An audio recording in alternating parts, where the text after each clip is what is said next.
मिट्टी का शिवलिंग बना लेते हैं सावन के महीने में। छोटे छोटे बच्चे मम्मी पापा को शिवलिंग बनाते हुए देखते हैं तो वो भी मिट्टी का शिवलिंग बना लेते हैं, और मिट्टी का शिवलिंग बनाकर उसकी पूजन करके उस पे फूल पत्ती चढ़ा देते हैं, कुछ भी चढ़ा देते हैं, कागज का टुकड़ा भी चढ़ा देते हैं।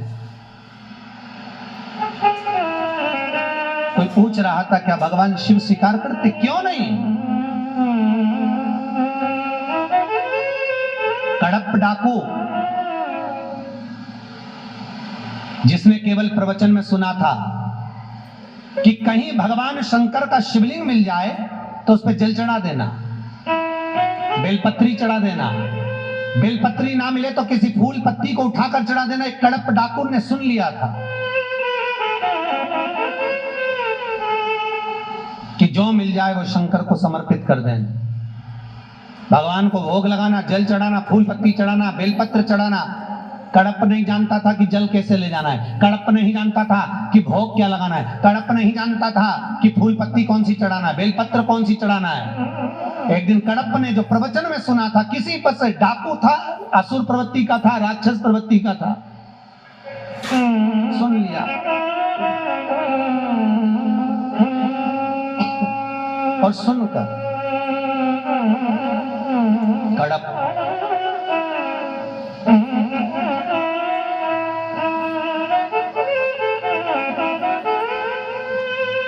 पेड़ पौधे की पत्तियों को तोड़ कर ले आया,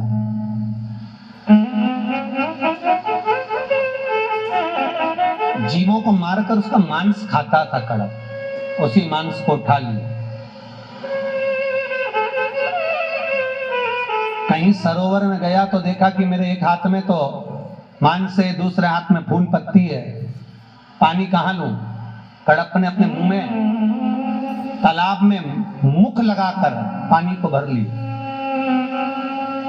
शिव मंदिर में गया, शंकर का मंदिर कहां? जंगल में। एक होटले पर शिवलिंग रखा हुआ,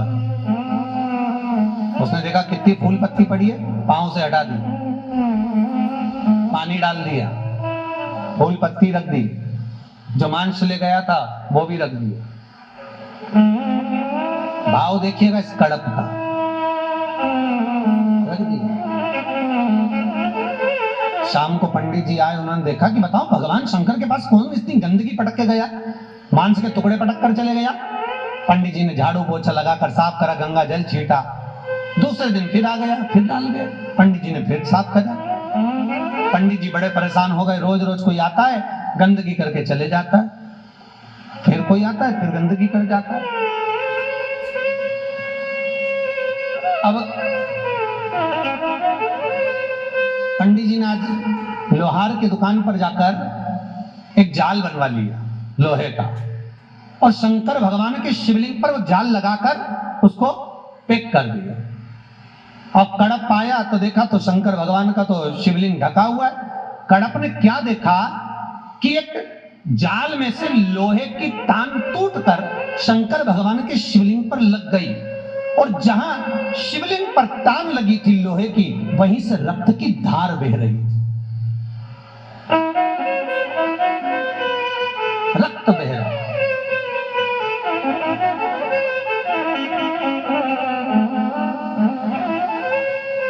और रक्त की धार बहना जैसे ही चालू हुई, कड़प को लगा ना जाने कौन शंकर भगवान को बंद कर चले गया, और लोहे की तान शिव जी के नेत्र को लग गई। अब शिवलिंग में कहां नेत्र होते किसी को नहीं मालूम, कड़प को तो लगा जहां लगा वहां नेत्र था।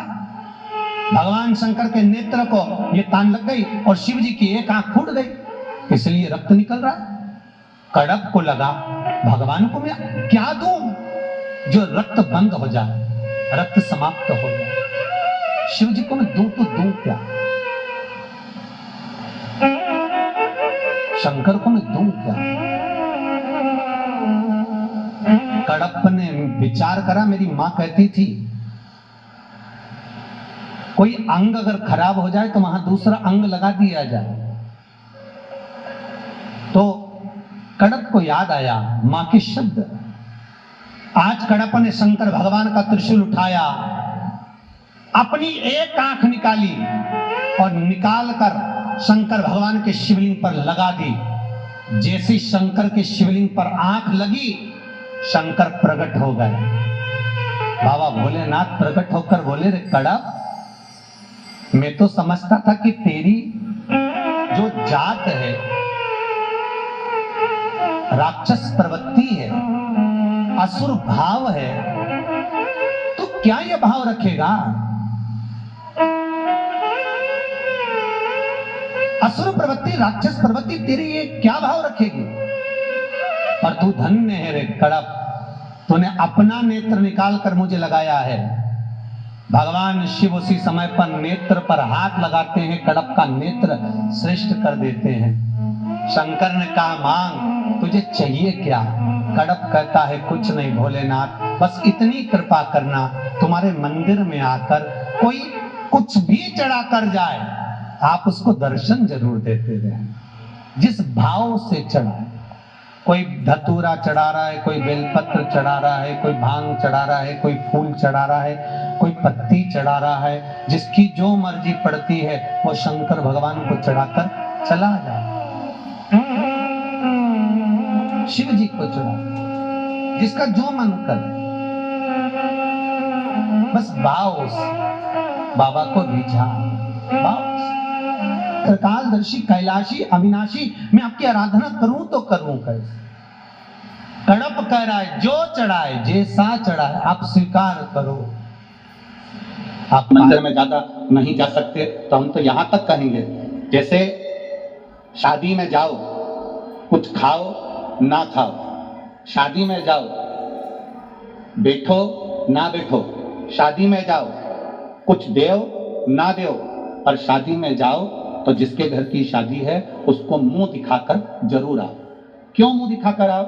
जिससे उसको मालूम पड़े कि हमारे घर की शादी में ये आया था, और तुम्हारे यहाँ जब शादी हो तो वो भी तुम्हारे घर पर जरूर आए, भले खाए ना खाए, दे ना दे, पर तुम शादी में जाओ, कुछ खाओ ना खाओ, कुछ देओ ना देओ, कुछ बैठो ना बैठो, पर उसको मुंह दिखाकर जरूर आओ, जिससे ये मालूम पड़े कि मैं तुम्हारे घर शादी में आया था, तो उसके यहाँ उसको ये लगे कि इसके घर की शादी में मुझे जाना पड़ेगा। हम भी यही कहते हैं, शंकर जी को चढ़ाने के लिए जल नहीं है मत चढ़ाओ, बेलपत्र नहीं है मत चढ़ाओ, शमी पत्र नहीं है मत चढ़ाओ, एक चावल का दाना नहीं है मत चढ़ाओ, पर तुम्हारे पास कुछ भी नहीं है तो भी उसके मंदिर तक, उसके दरवाजे तक जरूर जाओ। वो आपको देख लेगा ना तो समझ जाएगा कि एक ना एक दिन इसके दरवाजे पर मुझे भी जाना है।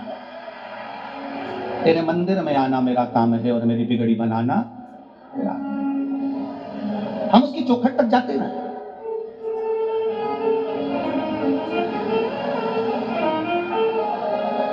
हम उसके दरवाजे तक जाते रहे, और जब तक हम उसकी चौखट तक नहीं जाएंगे, जब तक हम उसके दरवाजे तक नहीं पहुंचेंगे, तब तक वो कैसे आए? उसको पुकारा ही नहीं हमने तो आएगा कैसे?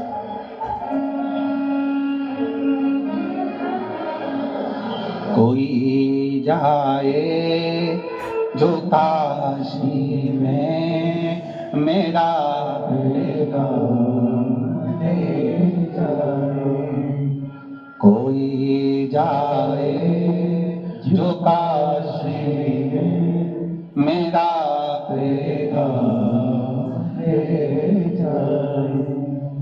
मैं खुद तो आ नहीं सकता, मैं खुद तो आ नहीं सकता, मेरा लेगा ले जाना। कोई जाए जो काशी में मेरा लेगा ले जाना। हम खुद नहीं लेकर जा सकते, हम उसके दरवाजे पर नहीं ले जा सकते, कोई बात नहीं, हम उसके दरवाजे के सामने से भी अगर निकल कर चले गए तो हमारी जिंदगी की सार्थक है। उसके सम्मुख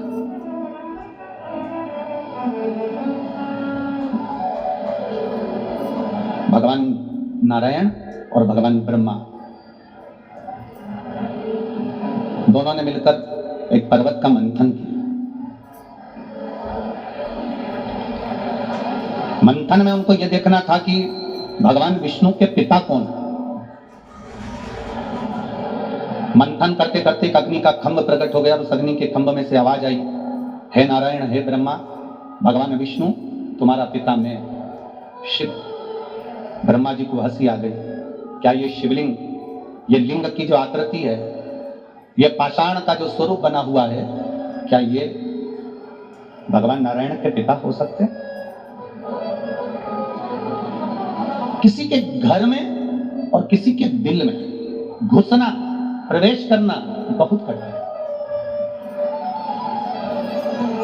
आप इतने लाखों की संख्या में आए हो, अगर आपके हृदय में शंकर जी की भक्ति प्रवेश कर गई है, आपके हृदय में, अगर आपके दिल में भगवान शंकर की भक्ति पहुंची है, तो समझ लेना कि इसको पहुंचाने वाला कोई दूसरा नहीं, स्वयं देवाधिदेव महादेव है, जो तुम्हारे हृदय में इस भक्ति को पहुंचा दिया।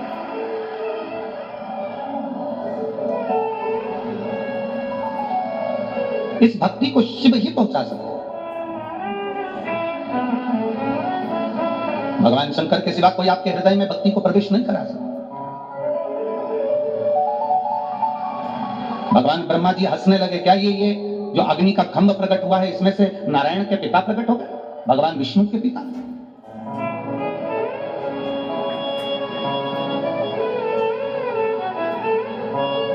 भगवान ब्रह्मा जी ने भगवान विष्णु जी से कहा कि आपके पिताजी का सिर कहां है और उनके चरण कहां है?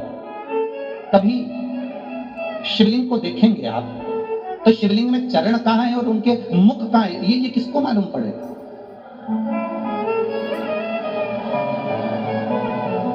कल शिवलिंग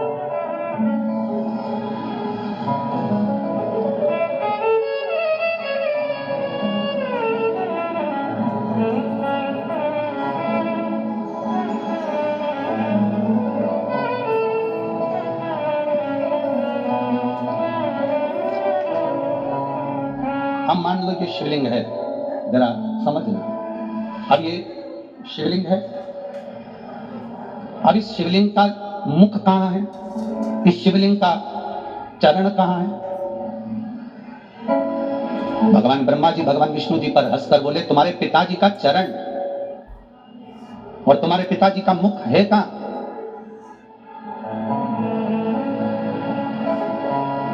इस शिवलिंग का चरण कहां पर?